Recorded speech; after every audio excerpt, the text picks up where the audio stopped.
Իսկ ով է շահում դրանից։ Նախ արտահոսքը անող մարդ, ով կարողացել է հասնել նրան, որ արտահոսք լինի, ինքը կամ պիտի կոչումով ավելին լինի, քան Սամվել Կարապետյանը, որ այնտեղ աշխատել է, չգիտեմ, կոչում ունեցել է թե չէ, չնայած այդ կառույցներում ինչ էլ աշխատեց, ներառյալ հավաքարարը կոչում ունի։ Մինիմումը կրտսեր լեյտենանտ է կամ սերժանտ։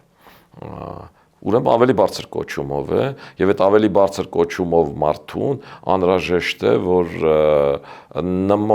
նման արտահոսք տեղի ունենա։ Օրինակ, ես կարող եմ բերել Ռոբերտ Քոչարյանին։ Իդեպ վերջին օրերին քիչ չեն այդ խոսակցությունները, պարոն Սարգսյան, որ հենց Ռոբերտ Քոչարյանը շահեց այդ ինֆորմացիան։ Ոչ միայն քիչ չեն,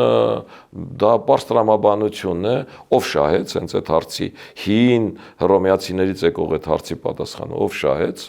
այս ամեն ինչից Ռոբերտ Քոչարյանը։ Ռոբերտ Քոչարյանը իր ամբողջ կյանքում առերևույթ իրեն խանգարող իրավիճակների հետ որևէ կապ չի ունեցել։ Ի նկատի ունեմ Լեռնային Ղարաբաղի, ասենք, առաջին արժանախագահի ինքնասպանությունը կամ հոկտեմբերի 27-ը, մարտի 1-ը, ու սենց կարող եմ թվարկել։ Առերևույթ ինքը կապ չունի, դատարանում չկնեղանում է, չգիտեմ, մի դեպքում ասում է Միքայել Հարությունյանն է, այն դեպքում ասում է մարտի ինքնասպան է եղել, հոկտեմբերի 27-ի դեպքում ասում է, այս 5-ն են участковի գործը, բայց ով է շահել։ Ինքը։